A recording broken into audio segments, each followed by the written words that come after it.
B.एड admission 2026-27 तर cap राऊंडचे form सुरू झालेले आहेत. तर कॅप राऊंडचा फॉर्म कसा भरायचा या संदर्भात संपूर्ण अपडेट आपण या व्हिडिओमध्ये बघणार आहे. तर सर्वात प्रथम विद्यार्थ्यांना B.एड कॅप राऊंड ॲडमिशन 2026-27 ची साईट दिलेली आहे, त्या साईटवर यायची आहे. साईट तुम्हाला व्हिडिओच्या डिस्क्रिप्शनमध्ये दिलेली आहे. ठीक आहे, सर्वात प्रथम साईटवर या. साईटवर आल्यानंतर अशा प्रकारे तुम्हाला संपूर्ण ऑप्शन दिसून पडेल. यामध्ये एक ऑप्शन आहे जे म्हणजे कॅन्डिडेट लॉग इन. तर कॅन्डिडेट लॉग इन करून आपल्याला सर्वात प्रथम आपला आय डी आणि पासवर्ड, जो ईमेल आय डी आणि पासवर्ड आहे तो टाकून आपल्याला सर्वात प्रथम लॉग इन करून घ्यायचं आहे CET सेलच्या साईडला. ठीक आहे, लॉग इन केल्यानंतरच आपण आपले जे रजिस्ट्रेशन आहे ते करणार आहे. तर विद्यार्थ्यांनी संपूर्ण व्हिडिओ शेवटपर्यंत बघा, जेणेकरून तुमच्याकडून कोणतीही चूक होणार नाही. तर कॅन्डिडेट लॉग इनला क्लिक करा. तर बघू शकता, क्लिक केल्यानंतर तुम्हाला तुमचा ईमेल आय डी मागणार आहे आणि पासवर्ड. तोच ईमेल आय डी आणि पासवर्ड जो तुम्ही फॉर्म भरताना म्हणजे CETचा किंवा तुम्ही जो रिझल्ट चेक केला आहे तेव्हा यूज केलेला आहे तो आय डी टाका, पासवर्ड टाका आणि साइन इन करा. साइन इन केल्यानंतर बघू शकता तुम्हाला तुमचे नाव, जन्मतारीख, जेंडर अशा प्रकारे संपूर्ण माहिती दिसून पडत असेल. यामध्ये एक ऑप्शन दिलेला आहे B.एड CET 2026. तुम्ही B.एडची CET दिलेली आहे का, तर तुम्हाला इथे यस क्लिक करायचं आहे. यस क्लिक केल्यानंतर तुमच्याकडे तुमची जी हॉल तिकीट आहे त्यावरती किंवा रिझल्ट असेल तुमच्याकडे, तर एक रजिस्ट्रेशन नंबर आणि तुमचा रोल नंबर असे तुम्हाला 2 नंबर यामध्ये टाकायचे आहे. तर बघू शकता इथे रजिस्ट्रेशन नंबर टाका, इथे तुमचा रोल नंबर टाका, हॉल तिकीट किंवा स्कोर कार्डवर दिलेला आहे. त्यानंतर चेक डिटेल्सला क्लिक करा. बघू शकता इथे तुम्हाला तुमची संपूर्ण इन्फॉर्मेशन दिसून पडत आहे. इथे तुम्हाला तुमचे नाव दिसत आहे, जेंडर दिसत आहे आणि तुम्हाला CETमध्ये किती मार्क्स मिळालेले आहे हे सुद्धा तुम्ही इथे बघू शकत आहे. ठीक आहे, अशा प्रकारे संपूर्ण माहिती फिल करा. त्यानंतर सेव्ह अँड नेक्स्टला तुम्हाला क्लिक करायचं आहे. म्हणजे आता आपला सुरू होणार आहे कॅप राऊंड रजिस्ट्रेशनचा फॉर्म. तर सेव्ह अँड नेक्स्टला क्लिक करा. CETचे मार्क्स एकदा तुम्ही इथे बघू शकता. ठीक आहे, त्यानंतर चेक करा, रजिस्ट्रेशन डिटेल्स आलेली आहे, तुमची संपूर्ण माहिती दिलेली आहे, email I D, mobile number. तर इथे हा कॅप्चा इन्सर्ट करून आपल्याला रजिस्टरला क्लिक करायचं. म्हणजे आपले जे रजिस्ट्रेशन आहे कंप्लीट होऊन जाणार आणि तुम्हाला एक तुमचा रजिस्ट्रेशन जो आय डी आहे हा सुद्धा आता मिळून जाणार. तर रजिस्टरला क्लिक करा. तर बघू शकता तुमचे नाव आणि तुम्हाला मिळालेला तुमचा रजिस्ट्रेशन आय डी तुमच्यासमोर उपलब्ध झालेल्या स्क्रीनवर तुम्ही बघू शकत आहे. BD पासून या आय डीची सुरुवात होणार आहे, बघू शकता. तर अशा प्रकारे हा आय डी तुम्हाला मिळालेला आहे. SMS सुद्धा येऊ शकतो. ठीक आहे, अशा प्रकारे संपूर्ण माहिती तुम्ही चेक करू शकता. आता त्यानंतर करू शकता तुम्ही प्रोसीड टू फिलला क्लिक. तर प्रोसीड टू फिलला क्लिक करा. तर बघू शकता आपण आपल्या लॉग इनमध्ये आलेलो आहे. लॉग इनमध्ये आल्यानंतर संपूर्ण माहिती तुम्ही स्क्रीनवर बघू शकत आहे. ठीक आहे, यामध्ये तुमची संपूर्ण माहिती आहे. त्यानंतर आता जो फॉर्म आहे आपला इनकम्प्लीट आहे. आता आपल्याला जेवढे यामध्ये स्टेप दिलेले आहे ह्या 1 बाय 1 स्टेप कंप्लीट करायच्या आहे. ठीक आहे, त्यानंतर सर्वात प्रथम आता proceed to fill application form हे जे ऑप्शन दिलेलं आहे इथे आपल्याला क्लिक करायचं आहे. आणि आता आपण करणार आहे आपले एवढ्या ज्या स्टेप दिलेल्या ह्या स्टेप 1 बाय 1 फिल करणार आहे. ठीक आहे, तर प्रोसीड टू फिल अप्लिकेशन फॉर्मला आपल्याला क्लिक करायचं आहे. बघू शकता पहिलं जे पेज आहे हे पेज आहे तुमचं प्रोफाईलचं. यामध्ये आपल्याला काही करायचं नाही, फक्त तुम्हाला इथे मराठीमध्ये नाव टाकायचं आहे. तुम्ही इंग्लिशमध्ये टाकलं की ॲटोमॅटिक ते मराठीमध्ये कन्वर्ट होणार. हे पेज आपण ब्लर केलेलं आहे कारण की यामध्ये पर्सनल इन्फॉर्मेशन आहे त्यामुळे.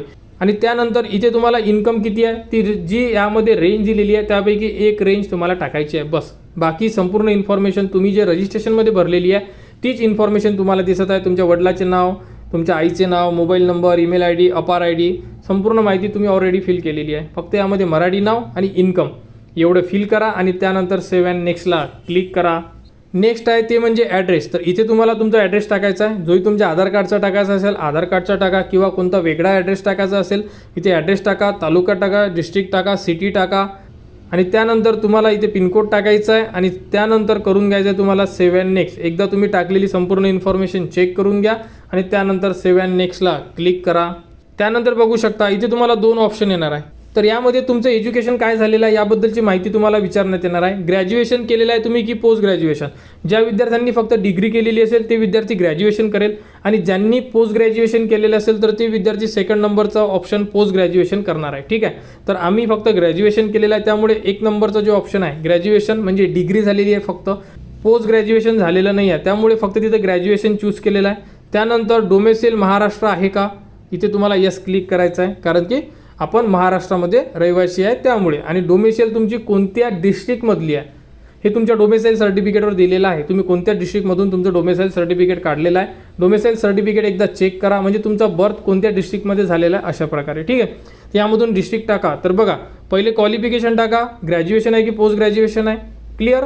त्यानंतर इथे यस क्लिक करा, डोमेसाईल महाराष्ट्र आहे म्हणून, आणि कोणत्या जिल्ह्यामधून तुमचं डोमेसाईल आहे हे एकदा त्यामध्ये नमूद करा, आणि त्यानंतर सेव्ह अँड नेक्स्टला क्लिक करा. त्यानंतर बघू शकता ऑर्फन, कॅटेगरी आणि मायनॉरिटी असे ऑप्शन दिलेले आहेत. तर बघा, ऑर्फन म्हणजे अनाथ आहात का, इथे येस नोमध्ये तुम्हाला आन्सर द्यावा लागेल. इथे नंतर कॅटेगरी म्हणजे तुमची कास्ट. बघा, यामध्ये संपूर्ण कास्टचा उल्लेख करण्यात आलेला आहे. तुमची कोणती कास्ट आहे एकदा बघा, SC ST OBC जीही असेल तुमची कास्ट, तुमच्याकडे कास्ट सर्टिफिकेट आहे त्यावरती एकदा चेक करा. यामधून तुम्हाला तुमची कास्ट सिलेक्ट करून घ्यायची आहे, ठीक आहे. कास्ट जर तुमची कास्ट असेल तर तुम्हाला कास्ट व्हॅलिडिटी लागेल, OBC वगैरे असेल तर तुम्हाला नॉन क्रिमिनल लागेल. संपूर्ण डॉक्युमेंट्स तुम्हाला लागणार आहे आणि अपलोडसुद्धा करायचे आहेत, ठीक आहे. तर या बघा, यामध्ये आता आमची कास्ट OBC आहे, OBC क्लिक केलं आहे. इथे कास्ट विचारलेली आहे म्हणजे पोटजात. आता OBC असल्यामुळे माडी असू शकते, कुणबी असू शकते, XYZ कोणतीही तुमची कास्ट असू शकते जी तुमच्या कास्ट सर्टिफिकेटवर नमूद केलेली आहे. त्यामध्ये चेक करा, त्याप्रकारे इथे तुम्हाला तुमची कास्ट टाकायची आहे, पोटजात, ठीक आहे. त्यानंतर तुमच्याकडे कास्ट सर्टिफिकेट आहे का, तर हो आहे आमच्याकडे कास्ट सर्टिफिकेट. इथे यस क्लिक करा. त्यानंतर इथे तुम्हाला कोणत्या डिस्ट्रिक्टमधून तुमची कास्ट सर्टिफिकेट आहे, तुमच्या कास्ट सर्टिफिकेटवर चेक करा कोणत्या डिस्ट्रिक्टमधून तुम्ही काढलेली आहे कास्ट सर्टिफिकेट, माहिती दिलेली आहे तुमच्या कास्ट सर्टिफिकेटवर, ठीक आहे. आता तुम्ही म्हणता सर कास्ट सर्टिफिकेट नंबर टाकायचा, कुठे टाकू, कसा टाकू, कोणता टाकू, घाबरण्याचं कारण नाही आहे. एक व्हिडिओ या व्हिडिओला लिंक करून दिलेला आहे की डॉक्युमेंट्स नंबर कशाप्रकारे शोधायचे किंवा कशाप्रकारे टाकायचे, तो व्हिडिओ बघा. त्यामध्ये तुम्हाला validity number, caste certificate number, domicile number या प्रकारचे संपूर्ण नंबर तुम्ही कसे टाकायचे बघू शकता. त्यानंतर कास्ट व्हॅलिडिटी आहे का, यस क्लिक करा. नॉन क्रिमिनल आहे, लागणार आहे, कंपल्सरी आहे, यस क्लिक करा, ठीक आहे. इथे कास्ट सर्टिफिकेट नंबर टाका, इथे व्हॅलिडिटीचा नंबर टाका, आणि इथे व्हॅलिडिटी कोणत्या तारखेला काढलेली आहे तर ती डेट तुम्हाला यामध्ये इन्सर्ट करून घ्यायची आहे, ठीक आहे. त्यानंतर सर्वात खाली मायनॉरिटी विचारलेलं आहे, तुम्ही मायनॉरिटीमध्ये असाल तर टाका, अदरवाईज इथे नो करा. बघा, संपूर्ण माहिती व्यवस्थित तुम्हाला फिल करून घ्यायची आहे, यामध्ये कुठेही चूक होऊ देऊ नका, कारण की हे आहे आपलं रिझर्वेशन.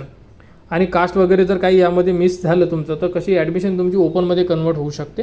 त्यामुळे यामध्ये दिलेली संपूर्ण माहिती, नंबर वगैरे व्यवस्थित टाका.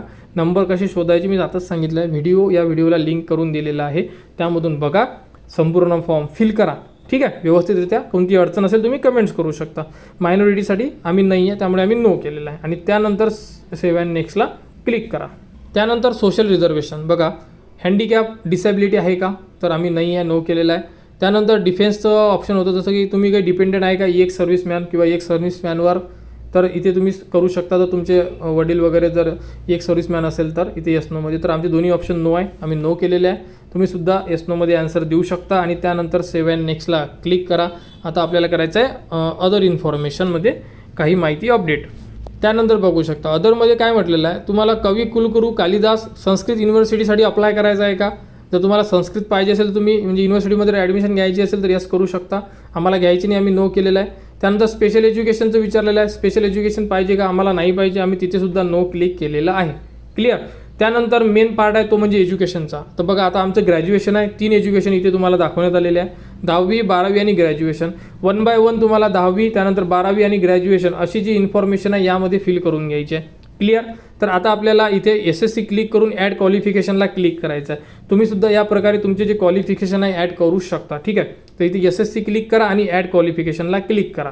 क्लिक केल्यानंतर बघू शकता तुम्ही यामध्ये स्टेट महाराष्ट्र आहे आमचं, बोर्ड विचारण्यात आलेला आहे, ऑप्टेन मार्क्स किती मार्क्स मिळालेले आहे, आउट ऑफ किती पैकी मिळालेले आहे, पर्सेंटेज ॲटोमॅटिक येऊन जाणार. इथे सीट नंबर टाका आणि इथे पासिंग डेट टाका, कोणत्या तारखेला तुम्ही म्हणजे कोणत्या महिन्यामध्ये तुमचा रिझल्ट लागलेला आहे. अशा प्रकारे तुम्हाला संपूर्ण माहिती फिल करून घ्यायची आहे. आणि माहिती फिल केल्यानंतर तुम्हाला इथे सेव्ह करून घ्यायचं आहे. सेव्ह केल्यानंतर तुमचे जेही 10वीची इन्फॉर्मेशन आहे हे सेव्ह होऊन जाणार.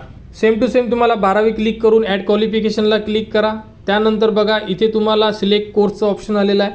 यामध्ये तुमचा जो कोर्स असेल टाका, 12वी आहे की डिप्लोमा वगैरे केलेला आहे, कारण की इंजिनिअरिंग डिप्लोमासुद्धा भरपूर विद्यार्थी करतात, त्यामुळे स्टेट टाकलेलं आहे महाराष्ट्र. त्यानंतर बोर्ड सिलेक्ट करायचं आहे, कोणते बोर्ड होते तुमचे, ठीक आहे. डिप्लोमा केलेला असेल तर बोर्ड वेगळं असेल, आणि 12वी केलेली असेल तुमची महाराष्ट्र बोर्ड वगैरे किंवा अदर बोर्ड असेल, ठीक आहे. पासिंग डेट टाकायची आहे तुम्हाला, सीट नंबर टाकायचा आहे. त्याचप्रमाणे इथे तुम्हाला ऑप्टेन मार्क्स किती मार्क्स मिळालेले आहे, आउट ऑफ किती पैकी मार्क्स मिळालेले आहे, आणि स्ट्रीम आर्ट, कॉमर्स, सायन्स या प्रकारे तुम्हाला यामध्ये माहिती फिल करून घ्यायची आहे. तर अशा प्रकारे 12वीची माहिती फिल करा आणि त्यानंतर सेव्हला क्लिक करा, म्हणजे 12वीची इन्फॉर्मेशन तुमची सेव्ह होऊन जाणार. त्यानंतर ग्रॅज्युएशनला क्लिक करून ॲड क्वालिफिकेशन करा. बघा, अंडर ग्रॅज्युएट इथे डिग्री टाकायची आहे तुमची, BA, BCom, BSc जेही असेल ते टाका. इथून तुम्हाला स्टेट सिलेक्ट करायचं आहे, कोणत्या स्टेटमधून केलेला आहे. युनिव्हर्सिटी सिलेक्ट करायची आहे, कोणत्या युनिव्हर्सिटीमधून केलेला आहे. ठीक आहे. त्यानंतर इथे तुम्हाला मार्क्स टाकायचे आहे की तुम्हाला किती मार्क्स मिळालेले आहे डिग्रीमध्ये, आउट ऑफ म्हणजे किती पैकी मिळालेले आहे. इथे तुम्ही तुमचा जो PRN नंबर आहे तो टाकू शकता. डिग्री किती वर्षाची होती हे टाका, कोणत्या महिन्यात पास झालेले आहे हे टाका आणि त्यानंतर तुमची डिग्री ॲन्युअल पॅटर्न होती की सेमिस्टर पॅटर्न होती. क्लिअर. त्याप्रकारे तुम्हाला इथे माहिती टाकायची आहे. ठीक आहे. तर यापैकी संपूर्ण अशा प्रकारे संपूर्ण माहिती फिल करा आणि त्यानंतर तुम्ही जर इथे संपूर्ण माहिती भरल्यानंतर तुम्हाला सब्जेक्ट सिलेक्ट करण्यासाठी ऑप्शन येणार आहे. तर तुम्हाला सब्जेक्टसुद्धा सिलेक्ट करायचे आहे यामधून की तुम्हाला डिग्रीमध्ये किती सब्जेक्ट होते, या प्रकारे त्यामध्ये माहिती दिलेली आहे. तर तुम्ही सब्जेक्ट शिकलेले असेल ते सब्जेक्ट तुम्हाला त्यामध्ये ॲड करायचे आणि ते तुम्हाला तुमच्या डिग्रीनुसार विचारण्यात येणार आहे. कोणी इंजिनिअरिंग केली असेल तर तुम्हाला 1-2 सब्जेक्ट वगैरे येतील. म्हणजे आपण जे एज्युकेशन कंप्लीट केलेलं आहे त्याप्रकारे तुम्हाला सब्जेक्ट येणार आहे. बघा इथे संपूर्ण माहिती दिलेली आहे. ही माहिती तुम्ही एकदा रीड करू शकता. ठीक आहे. किती काय कसं करायचं यामध्ये संपूर्ण माहिती सांगण्यात आलेलं आहे. आणि थोडे जर तुम्ही खाली आले की तुम्हाला यामध्ये सब्जेक्टचा उल्लेख करण्यात आलेला आहे, बघू शकता.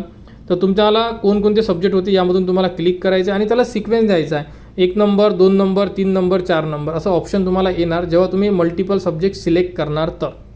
कारण तुम्ही जर आता 2 सब्जेक्ट सिलेक्ट केले तर पहिल्याला 1 समजा, मग दुसरा सिलेक्ट केला समजा तिथे 2, अशा प्रकारे तुम्हाला तेवढी माहिती फिल करून घ्यायची आहे. माहिती फिल झाली की तुम्हाला इथे सेव्ह करून घ्यायचं आहे. जर तुम्हाला इथे एरर आला तर तुम्हाला जे तुमच्या मार्कशीटवर सब्जेक्ट आहे ते एकदा व्यवस्थित चेक करून यामध्ये ॲड करून घ्यायचे आहेत. ठीक आहे. अशा प्रकारे ग्रॅज्युएशनची इन्फॉर्मेशन सेव्ह करून घ्या. तर आपलं 10वी 12वी आणि ग्रॅज्युएशन 3च एज्युकेशन होते, तिन्ही टाकलेले आहे. पोस्ट ग्रॅज्युएशन जर असतं आपलं म्हणजे PG तर आपण ते सुद्धा ॲड केलं असतं. क्लिअर. अशा प्रकारे ग्रॅज्युएशनची संपूर्ण माहिती फिल करा. आता त्यानंतर करणार आहे आपण फोटो आणि सिग्नेचर अपलोड. त्यानंतर बघू शकता इथे तुम्हाला पासपोर्ट साईज फोटो अपलोड करायचा आहे. इथे तुमचा सिग्नेचर अपलोड करायची आहे. तर इथे JPG फॉर्मॅटमध्ये तुम्ही फोटो अपलोड करा, इथे सिग्नेचर अपलोड करा आणि दोन्ही अपलोड झाले की इथे तुम्हाला सेव्ह अँड नेक्स्ट करून घ्यायचा आहे. फोटो अपलोड केल्यानंतर बघू शकता तुम्हाला यामध्ये डॉक्युमेंट्सचं ऑप्शन आलेलं आहे. ठीक आहे. बघा यामध्ये सर्वात प्रथम तुम्हाला CEDचा फॉर्म, त्यानंतर CEDचे स्कोर कार्ड, त्यानंतर डोमेसाईल सर्टिफिकेट अपलोड करायचं आहे. डोमेसाईल नसेल तर बर्थ सर्टिफिकेट किंवा तुम्ही TC अपलोड करू शकता. कास्ट सर्टिफिकेट कंपल्सरी आहे. त्यानंतर कास्ट व्हॅलिडिटी सर्टिफिकेट, त्यानंतर नॉन क्रिमिनल सर्टिफिकेट, त्यानंतर SSCची मार्कशीट आणि HSC म्हणजे 12वीची मार्कशीट आणि त्यानंतर ग्रॅज्युएशन तुमचं. तर ग्रॅज्युएशन तुम्हाला कन्व्हर्जन सर्टिफिकेट सोबत सांगितलेलं आहे. ठीक आहे. म्हणजे ग्रॅज्युएशन तुमचं सेमिस्टर पॅटर्न आहे तर 6 मार्कशीट आणि एक तुम्हाला ग्रॅज्युएशन म्हणजे कन्व्हर्जन सर्टिफिकेट, असे 7 डॉक्युमेंटची एक PDF बनवून तुम्हाला ग्रॅज्युएशनमध्ये ॲड करून घ्यायचे आहे. क्लिअर. PDF फॉर्मॅट पाहिजे आहे. 1 MBची साईज दिलेली आहे तुम्हाला, म्हणजे साईज दिलेली आहे. त्यामध्ये 1 MBपर्यंत तुम्ही डॉक्युमेंट्स टाकू शकता. JPGमध्ये सुद्धा टाकू शकता. क्लिअर. तर डॉक्युमेंट्स तुम्हाला हे अपलोड करून घ्यायचे आहे. स्कॅन कॉपी करा जेणेकरून तुम्हाला कोणतीही अडचण येणार नाही. क्लिअर. तर संपूर्ण विद्यार्थ्यांनी यामध्ये जेवढे डॉक्युमेंट्स तुम्हाला येणार, यामध्ये कास्टनुसार थोडे डॉक्युमेंट्स येऊ शकतात. ज्यांची ओपन असेल त्यांना कास्ट सर्टिफिकेट, नॉन क्रिमिलियर आणि कास्ट व्हॅलिडिटी हे ऑप्शन येणार नाही. SC वाल्यांना नॉन क्रिमिलियर येणार नाही. ठीक आहे. तर हे तुमच्या कॅटेगरीनुसार तुम्हाला ऑप्शन येणार. क्लिअर. तर संपूर्ण डॉक्युमेंट्स यामध्ये अपलोड करून घ्या आणि डॉक्युमेंट्स अपलोड झाल्यानंतर तुम्हाला सेव्ह अँड नेक्स्ट करायचा आहे. आणि त्यानंतर तुम्हाला कन्फर्म ॲप्लिकेशन म्हणजे तुमचा संपूर्ण जो फॉर्म आहे हा दिसून पडेल. फॉर्म बघू शकता तुम्ही, त्यामध्ये दिलेली संपूर्ण इन्फॉर्मेशन एकदा चेक करा आणि त्यानंतर तुम्हाला तुमचा जो फॉर्म आहे हा सबमिट करून घ्यायचा आहे. तर या प्रकारे तुम्ही तुमचे B.Ed CET रजिस्ट्रेशन 2026 हे करू शकता. तर लवकरात लवकर आपले रजिस्ट्रेशन करा. यानंतर रजिस्ट्रेशन झाल्यानंतर तुम्हाला तुमच्या फॉर्ममध्ये जर काही त्रुटी वगैरे आली तर ती त्रुटी कशी पूर्ण करायची या संदर्भात संपूर्ण माहिती तुम्हाला आपल्या चॅनलवर देण्यात येणार. त्यानंतर या प्रकारे जर अजून कोणती अपडेट आल्या ते सुद्धा तुम्हाला माहिती देण्यात येणार. यामध्ये जर कोणाला काही अडचण असेल तर तुम्ही विचारू शकता, कमेंट्स करू शकता. कमेंट्सवर तुम्हाला संपूर्ण माहिती दिली जाणार. डॉक्युमेंट्समध्ये जर काही अडचणी असेल तर तुम्ही ते सुद्धा विचारू शकता. ठीक आहे. तर एकदा फॉर्म सबमिट करा. सबमिट झाल्यानंतर तुमचा फॉर्म व्हेरिफिकेशनला जाणार आणि तो फॉर्म तुमचा 2 दिवस किंवा 3 दिवसाच्या आत व्हेरीफाय होऊन जाणार. ठीक आहे. व्हेरीफाय झाल्यानंतर तुम्ही लॉग इनमध्ये जाऊन बघू शकता की तुमचा फॉर्म व्हेरीफाय झालेला आहे किंवा नाही आहे, किंवा आपण सुद्धा त्याबद्दलची माहिती तुम्हाला देऊ. ठीक आहे. तर सध्या तुम्हाला हे अशा प्रकारे रजिस्ट्रेशन कंप्लीट करून घ्यायचं आहे. तर संपूर्ण विद्यार्थ्यांनी रजिस्ट्रेशन कंप्लीट करा. B.Ed admission 2026-27. कोणाला कुठेही अडचण असेल तुम्ही कमेंट्स करू शकता. कमेंट्सवर तुम्हाला संपूर्ण माहिती दिली जाणार. तर B.Ed ॲडमिशन 2026-27च्या अपडेटसाठी आपल्या चॅनलच्या कनेक्टमध्ये राहा. चॅनलला सबस्क्राईब करा व हा व्हिडिओ इतरांपर्यंत शेअर करा.